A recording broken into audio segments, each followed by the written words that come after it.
Hello, and thank you for joining me for episode 19 of 330. Today we're talking about food culture. So 19, 20, 21, 22 are about the places I've lived, Alabama, New York, Minneapolis, Los Angeles, and how they each have a different food culture.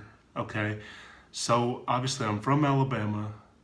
It's where I spent the first 20 something years of my life, went to college there, high school, born and raised.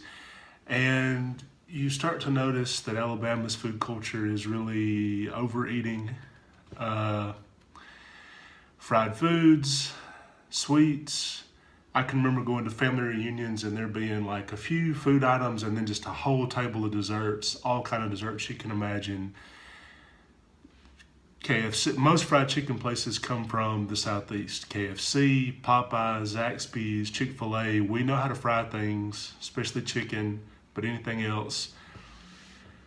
A lot of, fast food chains or fast casual chains are based in Atlanta. It's really a big food culture. We like ribs. We like to eat. We like to overeat. Buffets are really popular there. My weight would fluctuate, but in general, I was pretty heavy for most of my life.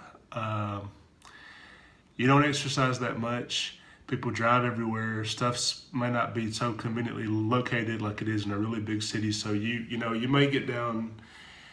It's just a different culture. Like you may date somebody who lives 50 miles away, and that's not a problem because you can just get in your car and drive there. It doesn't take anything to be there. In New York, you'd never do that. In California, you'd never do that because you'd never see them because of traffic or whatever.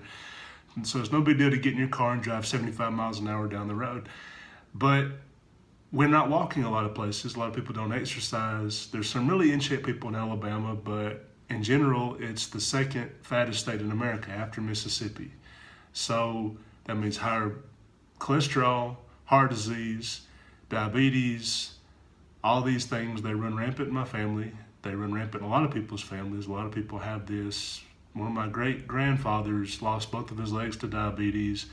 A lot of people have died from various heart problems or whatever. So it's like, how do you avoid this? How do you do it? And a lot of it's lifestyle. I mean, some of it is genetic, but a lot of it's just lifestyle. People don't want to exercise that much. They want to overeat, but the food is so good. And that's why it's so hard for me to break out of that. I mean, I can sit here and give you a dry 3-minute lecture about, oh, people overeat, it's so bad, this shit tastes bad for you. But the whole time I'm sitting here, I'm really thinking about, the other part of my brain is thinking about Zaxby's, it's thinking about chicken wings, it's thinking about fried chicken. When I get done with this video, I might eat that stuff. I'm not gonna lie to you. So I think that's what a lot of people miss when they talk about weight loss, they talk about fitness, they talk about these things. When that's embedded in your culture, your family, your happiest memories. I mean, I can remember working shitty jobs at Walmart or food, whatever, some grocery store or just Applebee's, Crapplebee's, and they sucked. I mean, the people treated you like garbage, the customers, the management, everybody. And what are you thinking about? Okay, the second I get off this, I'm gonna go to Chick-fil-A, or I'm gonna go to Domino's, or I'm gonna go and those become associated with happiness. When I would work a stressful job, which was all the jobs, because they all suck, I would think about, oh, I had a good day today, so I need a reward. And my reward was food, always.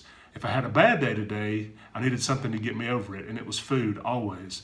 So I think my eating habits, the way I think about food, the food I like, the food I crave, the food I want all the time, was all of it's bad for me. I think that kind of begins where I'm from. I think it began in Alabama, and it's going to be hard to get rid of that. I'll probably never really get rid of it. I'll be 80, 85 years old, and I'll probably never fully outgrow that. I mean, last time I went to visit my family, the first thing I wanted to do was go to the KFC buffet. Now, you might think of a KFC and think, that's not healthy, but think of a KFC buffet. You go there, there's trays and trays of fried chicken and, mashed potatoes, biscuits, and I'm mad because they don't have macaroni out there. They've got all the food I could possibly want, but they don't have macaroni, so I'm pissed at that. So that's how big of a glutton you can become when you're eating at Ryan's, that's another buffet, Golden Corral, Western Sizzling. There's all these different buffets or whatever, and you go there and think, God damn it, they didn't have rolls. Now, they had 50 of the things, and it was all for like $8 or whatever, but they didn't have what I really wanted, so I'm mad. And I don't even know if I really wanted it or if I just wanted it because they didn't have it. Anyway, it was the land of overeating. It was hard to really get out of that, and I didn't fully change when I moved to New York, which you'll see in a minute. For the first couple of months I lived in New York, it took a while before I really started to lose weight.